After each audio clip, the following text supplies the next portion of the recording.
Welcome to Ideas Sin. My name is Denise, and I am your host for today. And I'm really excited to bring in Kendi. Kendi, how are you doing? I am doing great. It's been such a great day, and I'm so happy to be here with you. Yeah. Are you enjoying the rain? I'm not. I'm such a summer baby that I'm like, this is the beginning of like my torturous month, but I know that some people enjoy it, and we all deserve to have our happy days. So I'm glad that I get to stay home and not have to be driving in the rain, though. Yeah, that's true. I know. As soon as it starts raining, it's like people forget how to drive, and it's always a Yeah, nightmare. yeah. But it's nice when you get to stay at home and just like watch a movie or read a book. That's really sweet. Yeah. Yeah, I know. That's what I really enjoy about the rain too. It's like the noise and then it's like my excuse to just stay in and like you said, like Hmm. read a book and just kind of like chill and be cozy in the couch and not have to worry about Yeah, anything. Yeah. yeah. This was nice. Yeah, right. And Austin needs it every once in a while cuz it's just hot and dry here all the time. Yeah. But I like that too. So, I get it. Yeah. And so you and I actually met at a hair salon and you were my stylist.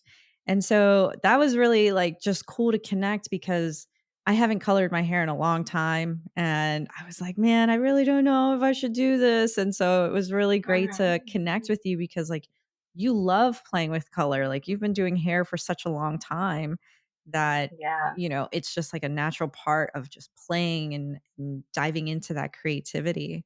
So how long have you been doing hair for? So it was 6 years this year.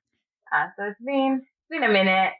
But I do appreciate people that are like just dabbling into color because there was a time that was me where like I don't want it to be anything crazy. I want it to be very subtle. So I feel like I still hang up to that like part of myself so that I can still relate to that. And now I'm just like so into color that I'm just like one day this is gonna be you one day.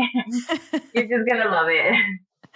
I know. Yeah, that was totally me. I'm like, I don't know if I want to get too wild. And now I'm like, oh yeah, I really Hmm. like it. And I'm starting to look at other colors too. So maybe that'll be like some Uh-huh. ideas we could play with later on. Yeah. Yeah, that'll be fun. Right. And so like what got you into just hairstyling in general? Like what attracted you to doing this kind of work? Well, that was something that I always wanted to do. I remember being a kid.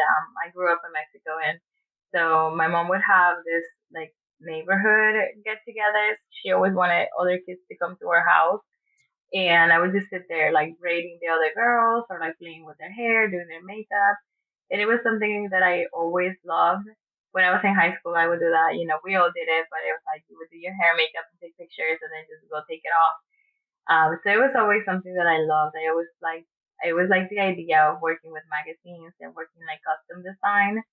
I think it wasn't so much something that I fell into, more so something that I fell out of, Hmm. because then people start telling you that it's not like a real career, that it's not, you're never gonna make money, that this idea that you have is just a dream, and you're better off like settling in like a real quote unquote career. So that's what happened to me. It wasn't that I fell into hairstyling, it was more that I fell out of it. And then I just decided to come back to what I always wanted to do. Yeah. I'm glad I did.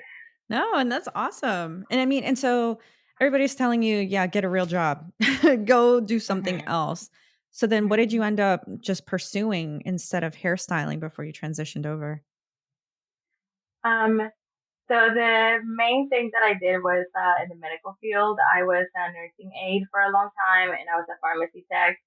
Um, Pretty much maybe like 6 years of my life. Oh, wow. I also did, odd jobs, and like I worked in some factories and stuff when I was younger, putting myself to school. But yeah, the medical field was where I spent a lot of my time. And it was just like talking to people all the time and, like taking care of people. There's just something so nurturing about that translates into what I do now still. So those were the things that I enjoyed about both. Yeah. Yeah, there is like a caretaking side to both of them because you're like, even when you're doing hair, you're trying to take care Hmm. of the person's need and make them feel good about how they look and how they present themselves to the world. Cause, you get a nice haircut and it just like changes a person's Yes. energy, which is awesome.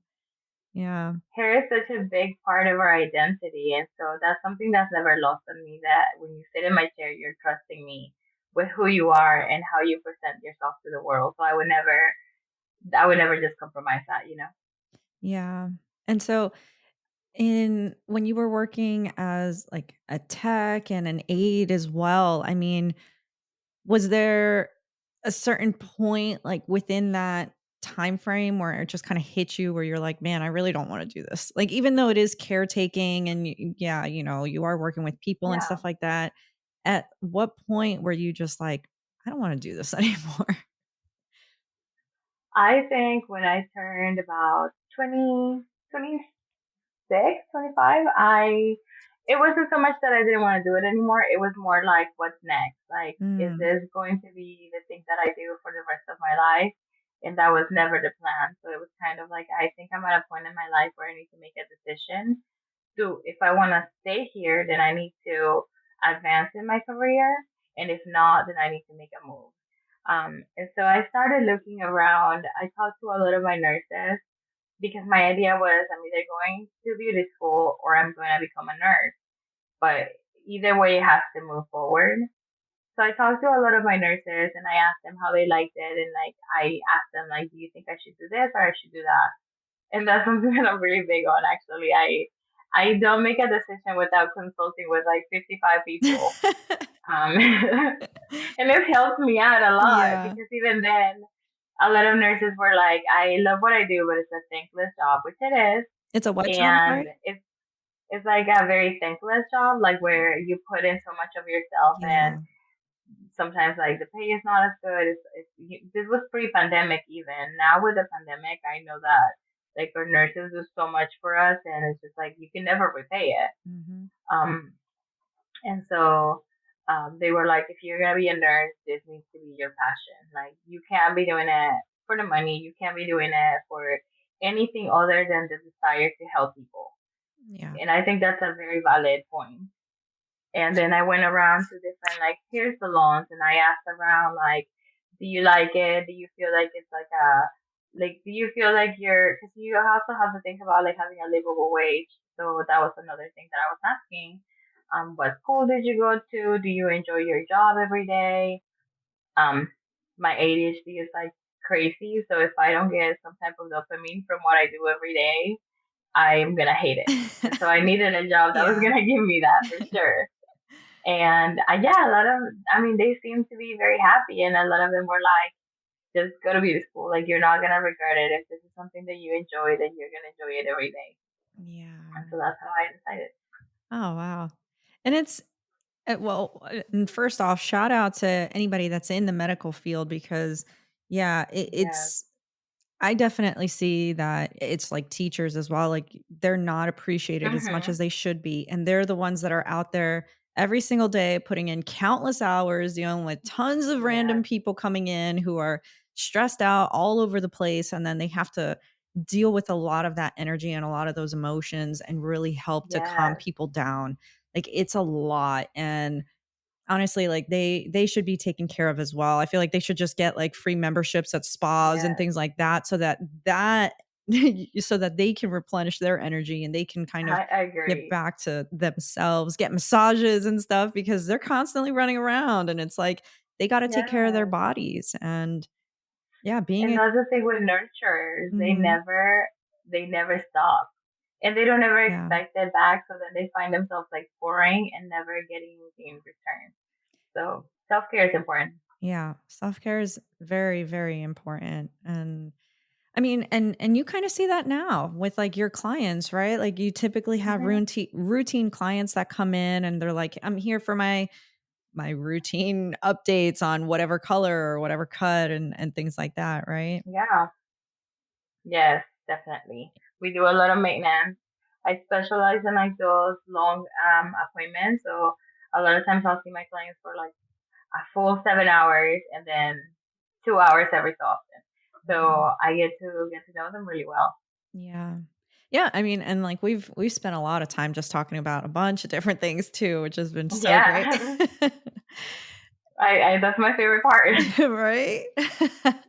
Yeah, it's a lot of fun, and you get to just learn about so many things and find, like, the similarities and just understand a Mhm. person's life and where they are and where they're going. Yes, It's super cool. Yeah. I love it. Yeah. And so kind of going taking a step back, so when you were asking, everybody like the different nurses, you were actually really doing like an informational interview with a lot of people. And it's funny because a lot of folks don't necessarily think about doing that when they're trying to jump into another career.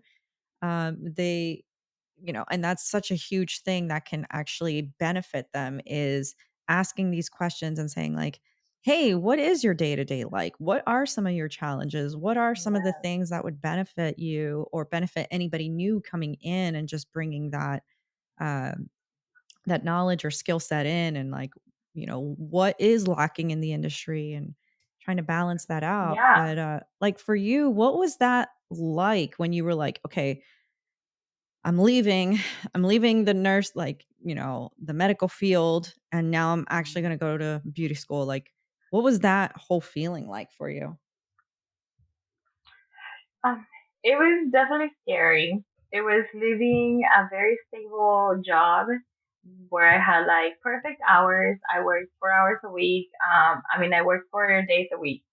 I had a stable paycheck. I had my own apartment. Like it was just like like your late 20s where you're like settling into something Mhm, to kind of start over and see if it works.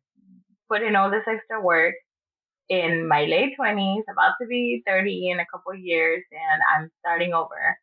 And then after I went to beauty school, I had to start from the bottom. So I did, like a minimum wage job.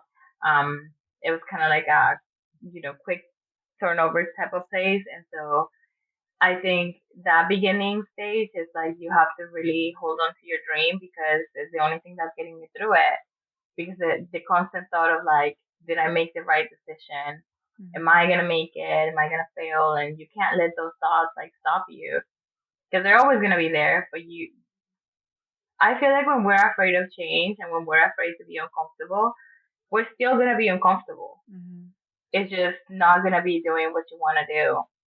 It's gonna be uncomfortable wondering, and I'd rather just be scared doing it than wonder. Yeah. Yeah, and I can imagine, like, again, starting over, like, you had to sacrifice a lot of things too. So how much of Yeah. your life did you have to really change in order to start doing this and start going to school? I mean, I had to change everything.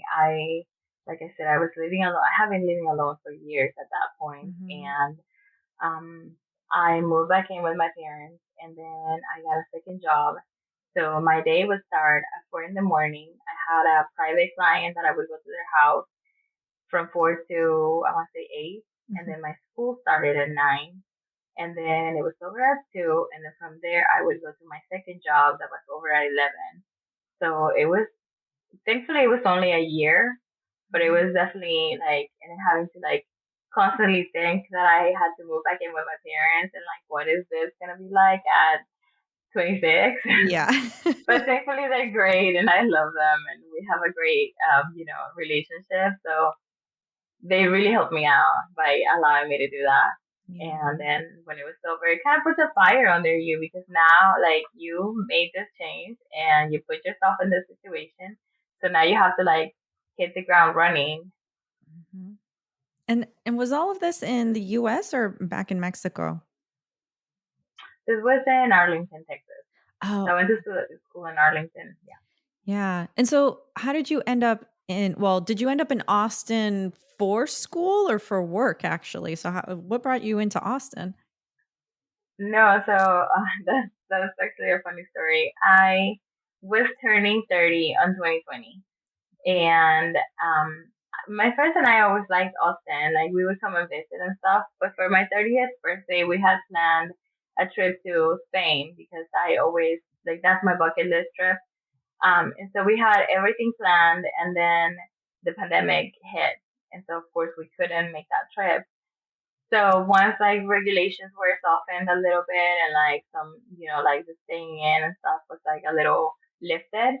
Um, I was like, well, we saved for this trip and we can't make a big trip, but we can always get like an Airbnb in Austin.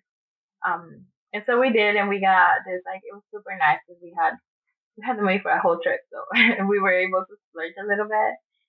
And I was just kind of like, you know what, like we've loved Austin for so long, we always come here to visit, so why don't we just move here?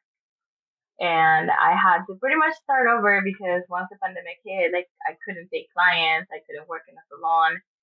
I was working as a makeup artist for Mac at the time, and it was the international airport in Dallas, Oh, and so okay. they were the first place to close. So I had to start over regardless. I figured I might as well start over where I want to live, and Mhm. so we moved, and Yeah. that's how I ended up here. Oh, wow. Okay, so then going back to the transitional phase, I mean, how long so you ended up going to school for a year, you were living with your parents in hmm Arlington, and then from there, that's when, the trip to Austin happened, or did you have a little bit of time in between before that trip and you decided to Yeah, move? yeah. I had finished school. I started working right out of beauty school. I started working at Great Clips, and then from there, I got that job at Mac, and so I was doing Mac, and then one of my friends was nice enough to offer me a chair at her salon. So I was doing that part time, and I was doing Mac full time. And I was kind of like just getting in the groove of my career, starting to build clientele. And it was I want to say 2 years later that happened. Mm, So 2028, and then yeah, 30 on 2020. yeah. So yeah, I was like, I was finally like grabbing that groove where I was building in my career, like I was getting clientele, things were happening, and then it was kind of like starting over. Yeah, and it seems like it was starting over, like, pretty quickly. Mhm. Like, it seemed Yes. like you were able to yeah, you started a job, but then, like, more and more opportunities just came much faster than you maybe expected? Mhm. Thankfully, I'm very grateful that that's happened throughout my career. Where like I don't know if it's because I just talk so much, but but I feel like I've met great people that have like connected me to other great people, and I don't know, when you are so passionate about what you do, you talk about it all the time. So it just kind of found me connections like you and I, even that's how we ended up here talking about passions in life. So yeah, I've been very fortunate that my career has opened a lot of doors. Yeah, no, that's awesome, and I don't think you talk too much, by the way. Like, I think, like, Okay, good. that's part of I mean, that's part of it too because it seems like some clients go in and that's what they wanna do, they wanna talk to somebody, and then there are other people hmm that are just like, they mellow out. I know I come in and I kinda Yes, go back and forth, but, like, for you, like, that's, like, a constant thing that you have to maintain, so that takes a lot of yes. energy on your end. Honestly, I always say that I'm so grateful for both because I have my clients that come in full of energy and they just want to like talk for 3 hours straight. And then I have the clients that are like, can I just read my book? And so I get a good mix of both. So I'm never worn out by either. Okay. Yeah, that's really nice. And so how many so let's see. So yeah, you moved over to Austin and then how many places did you work at before you ended up at the current salon? I've worked in three salons now in Austin. The first salon was an Aveda concept, which I love Aveda, but they're a little bit too. Their big thing is that they're very sustainable and organic. Um, but because of the type of work that I do, I kind of need like a little more power. Mm, I work with a lot of dark hair. I work with a lot of Hispanic people, so like our hair tends to be a little bit like harder to break through. So I need that extra chemical. yeah. And so that's why I left there. And then I went to my second place, which was called the Hair Room. That was another great concept. It was like very like 90s, and the owner always said that she wanted you to feel like you just walked into like your 90s bedroom, like your dream 90s bedroom. And it really Yeah. was. It was like hot pink and like amazing. Um, and now I think she turned it into a venue now, but it's still a Okay. great place to go.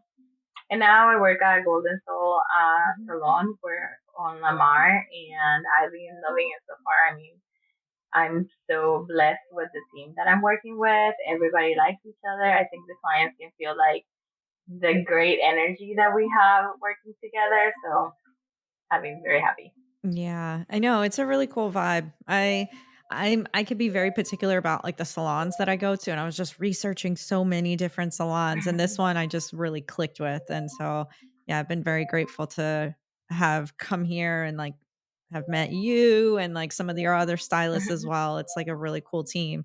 And you guys have, and you have, like, coloring books and stuff, and I'm just like, this Yes. is great. This is so therapeutic. A lot of people think like, "Oh, coloring books, it's so immature," but there's actually there's like a therapeutic aspect to it as well because like you're doing Yes. something very like mechanical, physical, but like your mind doesn't necessarily have to think about anything and you can literally like draw Hmm. within the lines, draw without, play with color, experiment, and it's on paper. It's just like a very freeing little activity. So I appreciate Yeah. little things like that. Coloring books are great busy work because I don't know if this ever happened to you in school, but like when they would give you those math sheets where it was just like very easy calculations and you just like get to relax and not really use your brain for a minute, but still be doing something. Mhm. I think some of us have a hard time relaxing by doing nothing, so we need to feel like we're being productive. So a coloring book is just like it hits that like it's in your brain, Mhm. so that's why we like them. Yeah. Yeah, it's true, and I feel like it just yeah, like the creatives, I feel like you gravitate towards that more because Hmm. it's like literally you're just allowing your creativity to flow through and it's fun. Yeah, and I think especially women, we have such a hard time like not doing anything. So having a little something to keep you busy, it's like it helps you relax. Yeah. Yeah, especially when you're sitting there waiting for like your hair mask or whatever is happening Yeah. to take place. Yeah. So, I mean, okay, so then you've been working with color and all of that. I mean, what what was like the first step towards coloring your own hair or coloring somebody else's hair? Was that kind of like a weird or scary moment or were you just like, "Hey, yeah, let me just see how it goes," because that is a big step, to completely change your Yeah. hair color. I think the first time I always was intrigued. I mean, I grew up in the 2000s. I was definitely a scene kid. And I don't know if you remember, for like all the colorful extensions, the big hair.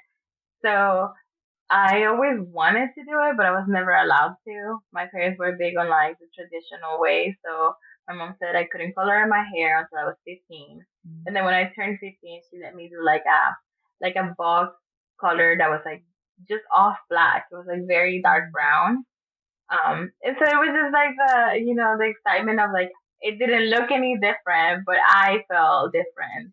Yeah. And so I always kind of loved that. And then the first time I did something that wasn't natural. I was probably in my 20s, and Christina Perry was really big at the time. It's Mhm. always it's always that. It's always an artist, and so she had like a blonde streak, and I let my friend do it, and I was having an anxiety attack. Like I was sitting Oh, there really? crying, cause yeah, cause like we're so in control of our image, and then Yeah. you're just trusting another person to hopefully not completely ruin the way that you're presenting yourself to the world. And she did a great job. And I had my little blonde streak, and I kept it for a minute. And then I don't think I did anything else. I just kept doing like I used to do box color a lot because I didn't know any better. And so it was years and years of red box color. And then I remember at one point I went to a salon in like downtown Fort Worth or something. And I told the girls that I wanted to get my hair done professionally. And so I explained like, yeah, like I've been doing box color for years, blah blah blah. I have a lot of hair, you relate. Mhm. And so they pretty much laughed in my face. But And I remember that feeling, like I held on to it, and I was like, nobody's ever gonna feel like that around me when I'm doing hair. yeah. And so I think, yeah, those type of experiences kind of molded the type of stylist that I am. But yeah, then I did from the red hair and beauty school. One of my friends turned me pink, and I just loved it. And then I've done every color now. Yeah, I know, like, I think you've been in, like, this, like, kinda green emerald phase for a little bit, Yeah, right? Yeah. yes. So how often do you have to We're maintain actually it? prepping to go blue. Oh. Um, I think I normally do every 8 weeks. Mine is a little bit higher maintenance. I have clients that I see twice a year. I do balayage a lot, and that's like a very low maintenance technique. I send them home with the color shampoo, and they can like refresh it at home. So there's definitely a lot of ways to play with color, but because I have a very high maintenance color, I do it a little more often, which works because I work in a salon, so we kind of do each other's. Yeah. So Yeah, it's that's not so bad. nice. You can, yeah, play with the other stylists and play with the other stylists' hair. I mean, Yeah. are there certain stylists that are like, "No, I don't want color." Like, they'll do color on other people's, but they're like, "Don't color my hair. I just want my normal color." Yes. I actually have a friend that has her natural virgin hair. She used to do black, but now it grew out, and she has beautiful virgin hair to the middle of her back, and she specializes in vivid. Hmm. And she's very talented. She's done my hair before. I love her, but she has a hard time sometimes getting clientele for it because she doesn't have colored hair. So Oh. there's something there too. Yeah. Yeah. Yeah, that's really interesting. Because at the same time, it's like people don't realize you're not always doing your own hair as a stylist. So Mhm. it's like, Mhm. no, just because my hair doesn't look like this, it doesn't mean that I'm not capable of doing that. Like Yeah. it's a lot of work to just do your own hair and do a lot of coloring to it. Yeah. I used to do my own hair, and I have no idea how.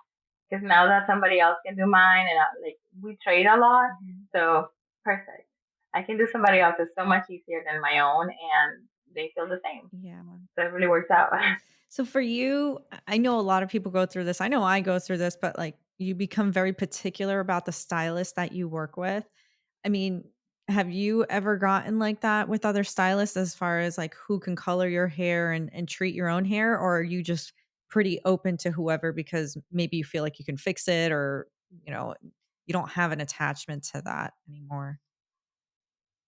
I'm very particular with my color. I'm not so much with my haircut because my haircut is very simple. There's just no layers or anything, and then a little bit of face framing. So that's pretty simple. So I'm not as picky with that. But with my color, I am.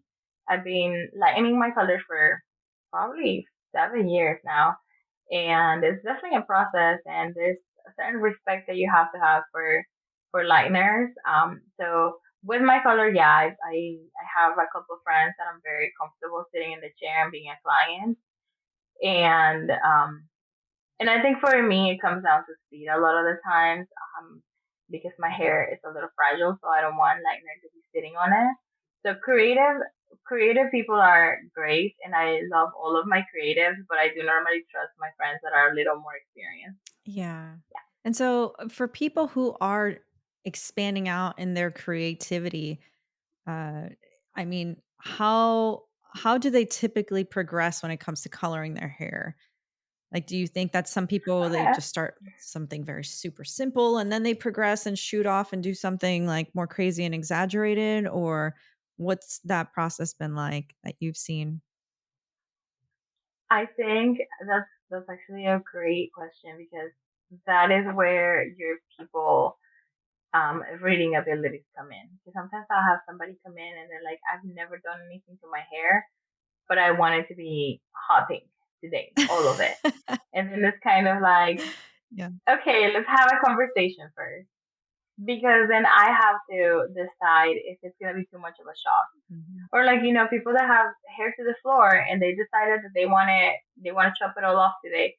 So then like, it's where I kind of like grab my little chair and I sit with you, and then we have this conversation where I kind of gauge your personality because that works for some people. Some people are like, I've never done anything and I'm ready, Mhm. and some people are just like, there's a lot going on in my life and I want to change, and they might not be ready for that change. To like see all of your hair change colors, it's very shocking. Yeah. So I'll normally have that conversation with them, and then either I'll suggest something that's a little less shocking but feels very high impact, or they will do it depending on like, how they feel. But that to me is very important to gauge somebody's personality when they're trying to create a big change like that. Um, and most of the time, when you've been doing it for so long, like you get there. Like I remember when we did your hair, you were a little like, I don't know about this. I And the know. whole time I was like, okay, I want you to be able to see it, but I don't want to do it so much that it's all you see. Yeah. So it was like finding that sweet spot. And even then, like, it was a little too light and we toned it down a little bit. And so there's always wiggle room and there's always you can do something. Yeah. Yeah. And then, yeah, I know for me, I've always like going back to your point about like the first time you got that one strip done and you were like, oh no, you were like upset about it. It just took me back to growing up. My mom had a friend who would come to the house to cut hair, and I always hated it because, again, it was just kind of like, I don't know, it was like an older-ish lady, and so she kinda just shaped it out to make it look like, just, like, boxy and just, like, not the way that I wanted Yeah. to. It's just kinda that, like, yeah, that old school haircut where it's like, "Oh my god, don't look at me, I look like my Yes. grandma or something." But I was When it's like they know how to do one haircut and you all are gonna get that haircut. Yeah. Exactly.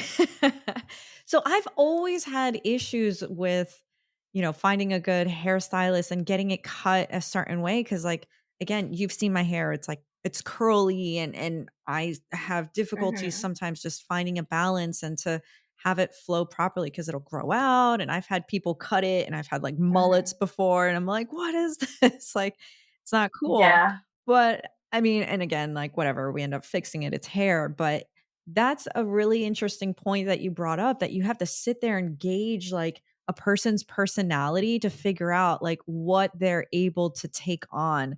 And so, like, how many people do you end up finding that come to the salon that are like, I need a big change because of something that happened in their life? Like, they're like, yeah, I lost my job, or I have a breakup, or, some significant thing happened. And they're like, no, I just need to change right now. Like, is that more common than not? It is. It is very common. Mhm. Sometimes they do need this change, and sometimes they just need. I always say, when people, sometimes when you do a job where you deal with clients, they'll be like, "What's your ideal clientele?" And I always joke that my ideal clientele is the mentally ill, because we just need a change because I'm we need a mentally little ill. dopamine. Um, So I do find that like sometimes when we just need like a little like happy hormone, we just need a little dopamine, something good to happen. And so you want to create that happy change without overdoing it to where it's like, oh no, like what did I just do to my hair? But yeah, it happens very often. It's very often, especially because what I do is big transformations for the most part. mhm. So I'll do the color corrections. I do the people that have been doing box color, the people that have been doing it at home, things like that. So I definitely do see my share of like big, like life turning moments that you just want to see reflected on your image.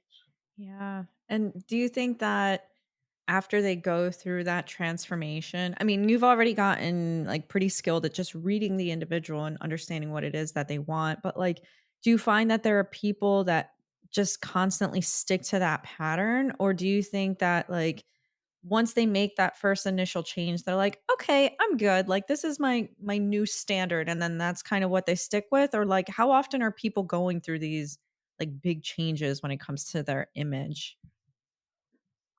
I think that when people are ready to do it, they do keep doing it. I'm like that. Me myself. I once I started changing my hair very often, I just started. I never stopped. Like even just right now, we put this black, and now I'm like, okay, now I want it to be more blue, and I want more black, and it's like, Yeah. yeah, it's like a constant thing because if it's a good experience, this the first time you do it, then it's like you always crave that feeling again. Mhm. It's just like anything good that you do that you love to do, then it's just kind of like, oh, I remember when I did my hair like this. Now I want to do it again.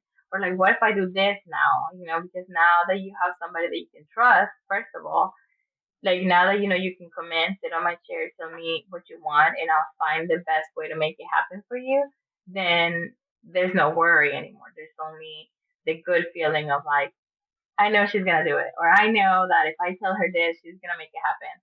So yeah, I feel like it happens very often actually in my chair. My girls do it all the time, Mhm. especially my girls that do colorful changes. If you do the vivid, then you're always like you're sitting in the chair thinking about your next one for Mm. sure. Yeah, Oh, yeah, interesting. Yeah, you just kinda wanna go through the rainbow and try all the different styles. yeah, Yeah. Oh, that's really cool, and it does take a really long time to color hair, right? Like, it's not just the length that you yeah. have to worry about, it's also, like, the intensity of the color, right? Yeah. Okay. I um I do I do a lot of darker hair. I feel like I started doing everything and then I just kind of fell into a niche. And so now I do a lot of like Hispanic girls find me a lot because a lot Mhm. of my girls on my page are Hispanic. And people with dark hair or what we call ethnic hair have a harder time finding a stylist sometimes because of the amount of pigment that's in our hair. So we can't go from like black hair to blonde. You have to go through like the stages of red, orange, yellow, that like mustardy yellow, and then you get to like that blonde. Um, so yeah, I feel like now I have found more of Yeah, it takes more time. You're going from literally black or like a Mhm. really dark color and just trying to lighten it takes a long time without like Yes, zapping it and really killing the root or like the hair because it's like yeah, drying it out when you're taking all that color out and taking out all the moisture and yes. everything out. Yeah, that's And then big. especially if you have curly hair, you don't want to damage the curl pattern, and so that's its Mhm. own separate thing too, because your hair can be healthy and just not curl anymore. So it's Mm, like finding that balance between getting you as light as you want to be and delivering what you want while also taking care of the integrity of your hair. yeah. So it's kind of like, yeah. And so most people, do you think they if they have curly hair, are they always trying to opt for, like, straight hair? Or how many people are, constantly switching back and forth between the 2? Like, do you find a lot of people that come in with straight hair are like, "I really want curly hair," and they kinda bounce back and forth, or I think that right now we're in this era of like people really embracing themselves, and I'm so happy to see it because now a lot of my curly girls are like, I want to see how curly I can get. I want to see what my hair can do on its own. Um, and so I feel like I'm finding more of that, like just embracing your curls. Back in the day, yeah. Back in the day, it was like I wanted to be straight. Chemical straightening services were a big thing. The Brazilian blowout was like a big thing for a long time. Um, there's a Japanese straightening service too that was like a hit all throughout the 2000s because it gives you like straight hair. yeah. But now, even in other communities that have been doing like relaxers or things like that, they're also embracing their curls. So I've been really happy with that. I love to see just the beauty of everything. Like we were created so differently, and now we're just trying to like turn into the same person. And I don't know. I'm just happy to see people embracing their natural texture. Even straight hair, like the girls with straight hair, you're kind of seeing it the other way around, where girls with straight hair want curly hair now. Mm. But some of my girls are like, it naturally dries straight. We can just leave it straight. I like it. And so, yeah, I'm happy with that. But yeah, I see more of not so much trying to change from one to the other, but embracing their own. Yeah. I mean, that's really great too, because like you said, people get so sucked into being like, I need to look like this person and I got to look like this and I got to look like that. And, with social Hmm. media or celebrities or influencers, Yeah. they want to like copy that certain style and look instead of just embracing what they already have. And so, yeah, so that's really interesting. I mean, do you think that that's just like here in Austin, or do you think that that's kind of a trend that's starting to happen, within the US or even worldwide? Like, what do you think? I think embracing your texture, I'm seeing it pretty much around the world. But what I see that is very unique to Austin is that or not necessarily to Austin, but like to more like bigger progressive cities, is people being able to show their personality through their image more. Like now I have people that are teachers. I have a friend who's a paralegal, and we just did her hair pink like Oh, recently really? for her birthday. And so I'm just like, yeah, like I'm just loving it. A lot of my teachers are telling me that now that they have gone to the Vivid, their students seem to like them better and trust them better. Hmm. And I think it's because now they're actually showing like I'm not this like stiff, follow the rules and you'll get in trouble type of person, but like it's showing like a softer side of them. And not to rant, but it takes me to the idea of like colorful hair not being professional, Yeah. that I think is starting to lose that stigma. And I'm so happy to see that because, I mean, you have an entire industry of girls with colorful hair that show up on time, that work really hard, that go home and, manage their business online. And it's like, your hair is not stopping you from doing that. So letting people embrace their, or like more like show who they want to be through their image, like it's a push in the right direction, I feel like. Mhm. Yeah. And I think that that touches on a very important point is just the more authentic you are, the more people can trust you because you're not trying to hide behind Yeah. something. You're not just like wearing a mask that blends in with everybody else. It's like, well, who are you really, So but it's Yes. really important to embrace that authenticity and really tap into who you are. And I can definitely agree with the whole, yeah, professionalism, the different industries and things like that. Like I work in like the clinical research pharma industry and a lot of it is still very like Hmm. professional. Like you don't come in and you don't really ever see anybody with colored hair at all. Yeah. And there was one girl that I worked with and she ended up, eventually like coloring her hair and having like pink with blonde and just kind of having like that Hmm. colorful like unicorn cotton candy look to it. And it was like the first person that I've saw in my office that had colored her hair like that. And it's not like her work ethic changed. She was a very like good Hmm. worker. She was a great performer and she was finally just like embracing herself and being comfortable in her work and being like, "Yeah, Yeah. I know that I got my shit together. Like I know that I can do my job and this and that." And then she just decided to be like, "Yeah, I'm going to color my hair." And then she did it and like I don't know how people, perceived her after that, but, she from last I heard, she was still moving up and, like, getting those promotions and things like Yeah. that, so it's like, so long as the work is good, hair color really shouldn't matter. Yeah. And sometimes it gives you like this level of confidence because now you look how you want to look. Mhm. And confidence can only help you and it can never hurt you. Like real confidence, overconfidence that's like fake or whatever, that's different. Yeah, But real, true confidence in who you are, it like gives you a fuel that takes you farther in life. yeah.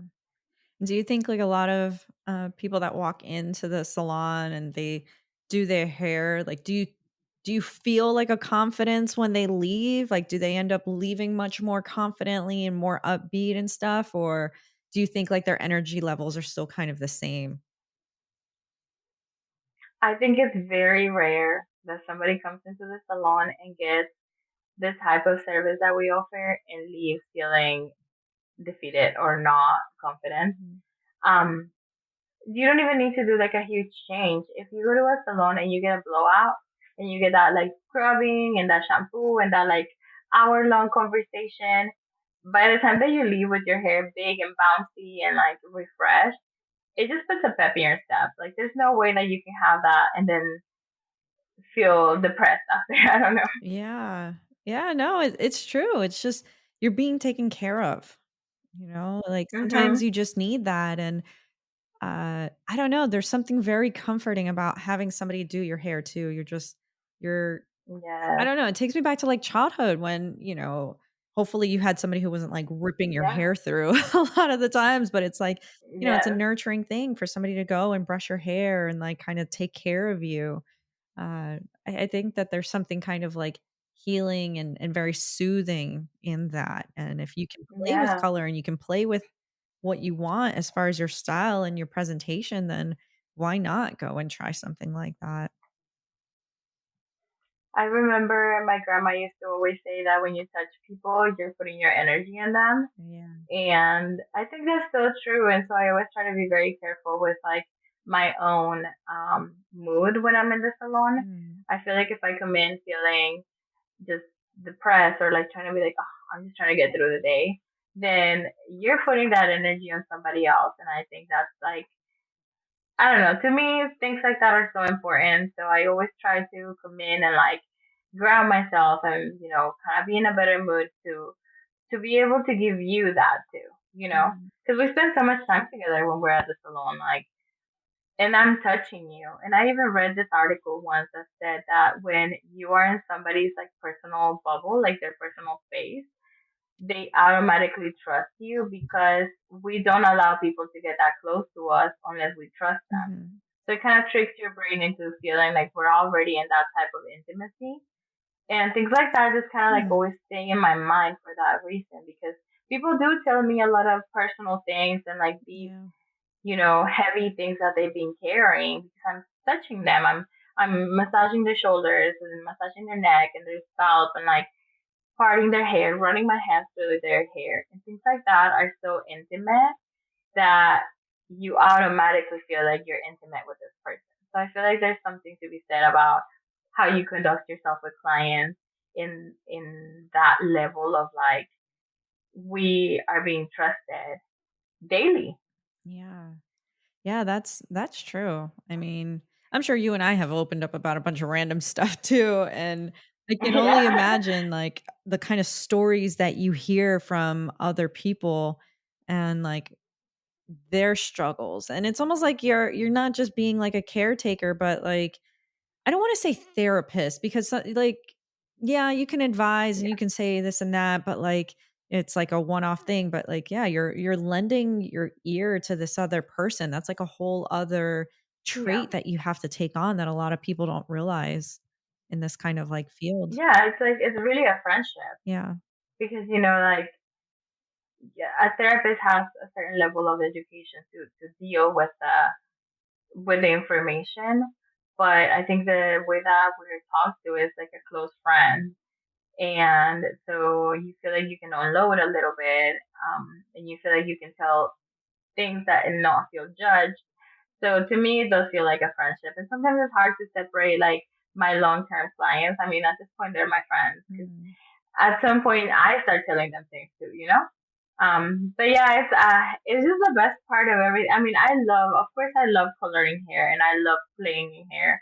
That was what got me in it. But now the people are just like, I'm so blessed to literally see everyone from different walks of life. Like I have like older clients that are like CEOs of their business and they're very straightforward. They want like a very professional haircut. They want to come in, close their eyes, and like just get their haircut. And like they'll tell me their stories too, and it's so interesting to see them. And then the next person is like this 19-year-old that wants like purple hair all over, Yeah. and it's just such a different vibe. I always joke that when I'm at the salon, like I have a couple guys that come in that my entire salon knows them, and one of them is I literally see his name on my book, and we're all just excited for the day Yeah. because he's so smart, and he always has a great conversation about a new documentary that he saw. We talk about conspiracy theories a lot because I Yeah, love those are lore fun. and myths and conspiracy theories and all that kind of stuff.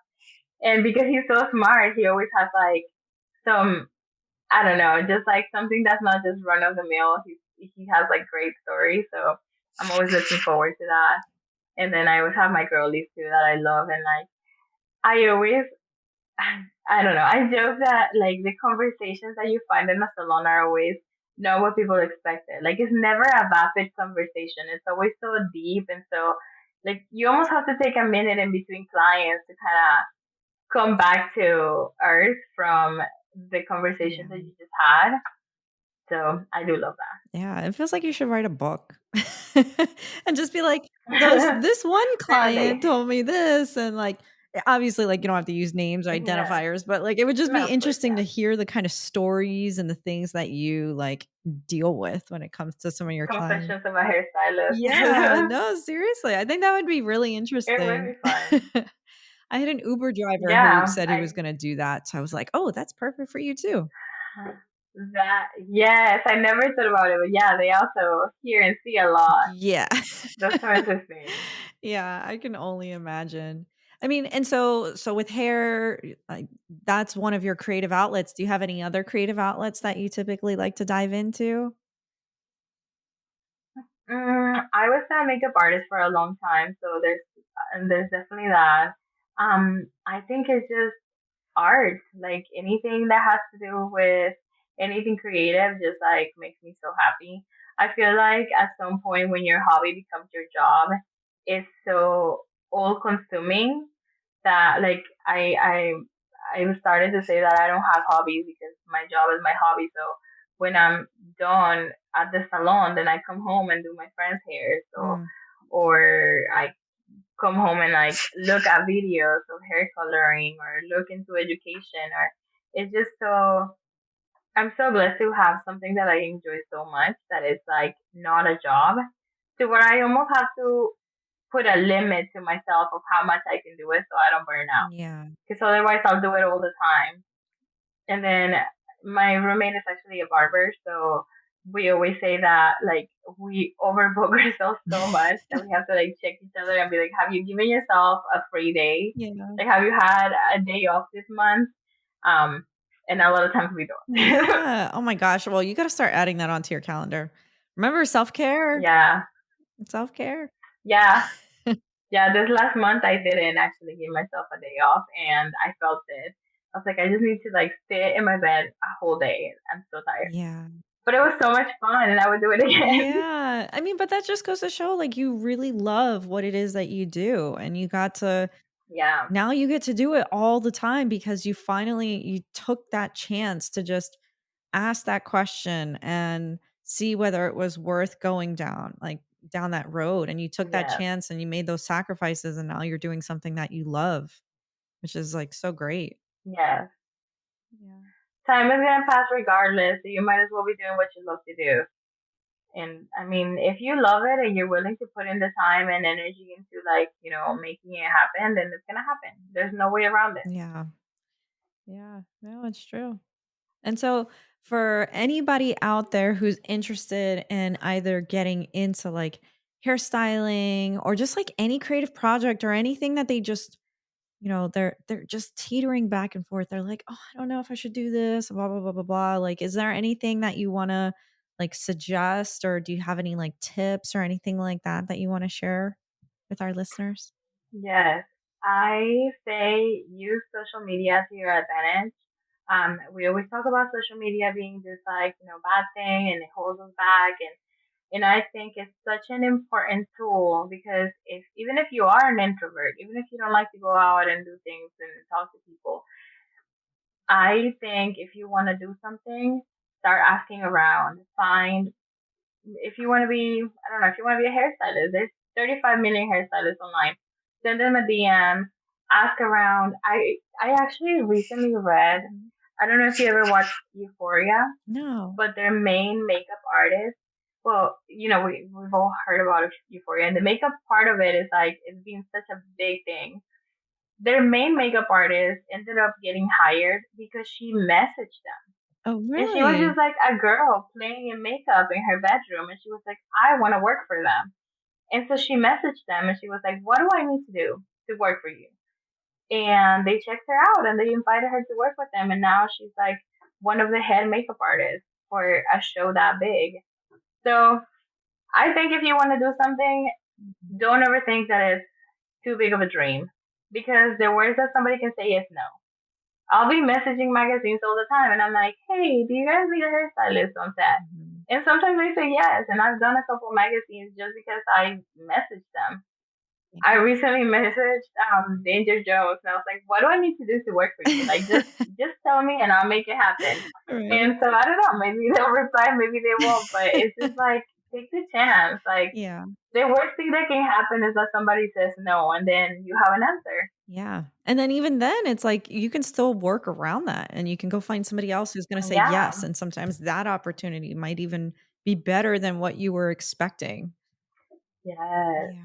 Yes. That's how I feel about your 30s in general. Like all of those little seeds that you plant in your 20s, all of those no's are seeds. Mhm. And then you turn 30 and you start looking back and you're like, I got that no because this yes was coming and it was bigger. Yeah. So, yeah. Yeah, and even for anybody who's older than your 30s and you're listening, like, I don't want you to think that, like, you're Hmm. too late, like, nobody's Oh, no. ever too late. The only time Never. it's too late is when you're literally on your deathbed and you're like and that's it, Yeah. then it's like, "Alright, yeah, you kinda messed up there," but it's never too late, and it doesn't matter what No. stage of life somebody is in, a change, a big change, a life change is always going to be scary, no matter what it is that you Yep. do. But if it's something that your heart and your soul are calling you towards, it's just like take those steps Yeah. because life, the universe, everything is just, it's going to come to you in its own way. And it Yeah. seems like it comes to you naturally and easily. Um, I don't know. Like even for me, like I've noticed, like as I start taking certain steps forward, it's like random people just pop into my life or certain opportunities just Hmm. pop up and I'm like, "Where did this come from? Okay, sure. Like I'll take it on. Like I don't know Yeah. if I'm ready for this opportunity, but I'm not going to say no. I'm going to like just dive in and do what I can and figure it out along the way." I feel like I'm such a walking cliche because I'm always like quoting little things, but I'm like, if you weren't ready, the opportunity wouldn't present itself. So Mm, if the opportunity is there, it's being given to you. I don't know if you believe, in like God or the universe or whatever your belief system is, but like if an opportunity is presented to you, it's because it belongs to you. mm, It's already written. It's already yours. So yes, and yeah, I mean, there's a Spanish saying that says, "As long as there's life, there's hope." yeah. So there's yeah, never too late for anything. Yeah. Yeah, I love that. And so is there, let me see. So you have Instagram. Would you like to share what your Instagram is for people who would love to just get to know you, follow you, maybe even message you and ask some questions as well? Yes, my Instagram is Kendi Colors, Kendi. And yeah, my DMs are always open. It's mostly my business Instagram, but there's like little snippets of me just being my weird self. I have a TikTok with the same handle, so pretty straightforward. But yeah, That's awesome. And I'll put all of that information in the description so people could just like go in and click on it and then they can go and follow it. So feel free to check that out as well. And yeah, if you're ever in Austin, check out Golden Soul Salon. And Kendi yeah, Kendi may do your hair. She may do it. She's yeah, stepping up in her definitely. roles too. So that's gonna be exciting to see how like she continues to grow within that salon and just in your creative journey and as a stylist. That's gonna be really exciting to see. Yes, and to anybody that's thinking about going into a creative um, career, whether it's hairstylist, makeup, painting, well, I hope that we run into one of the circles one day. Yeah. Yeah. I think it'll happen. If it's meant to happen, it's gonna happen. For it to happen, yeah. Yeah. Well, thank you so much, Kendi. I really appreciate all your time and to everybody who took some time to listen today. I really appreciate your time as well. And I hope you got some inspiration on again just taking the steps towards your inspiration, towards your Hmm. curiosity and trying to find that love and fulfillment that you want. It's worth taking a chance. And as you can see from somebody who's super passionate about her work, it doesn't even become work once you start doing it. It's just like so natural. And it's almost like you have to force yourself to stop doing it because you love it that much. So I think that's definitely worth taking a risk. Yes. So thank you all so much for listening and we'll chat soon.